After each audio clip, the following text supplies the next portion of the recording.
प्रत्येक वर्ष श्रावण अमावास्या तिथि पालित हुए महाप्रभु चितालागी अमावास्या। श्रीमंदिर रे महाप्रभु जगन्नाथ, बलभद्र और माँ सुभद्रा चितालागी होता है। चिता सोमवार महाप्रभु श्रीमंदिर रे मस्तक सुवर्ण चितालागी होबार परंपरा रही। पुरातन तथ्य बा किंवदंती अनुजाई जजाति केशरी श्री विग्रह को आनिबा परे शंकराचार्य निर्देश क्रमे रत्नवेदी स्थापन करी श्रावण अमावास्या चितालागी कराइथिले।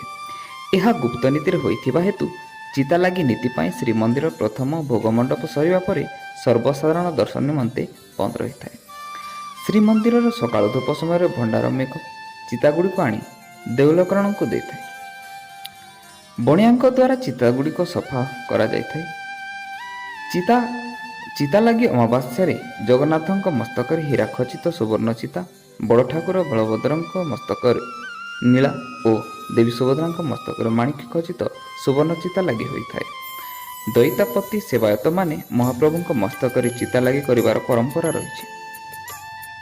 देवस्नान पूर्णिमा दिन महाप्रभु स्नान बेदुरु अणसर पिंडी को फेरिबा परे दैतापति चितागुड़ी को बाहर कर देउलकरण को देता। Bureau report today Odisha.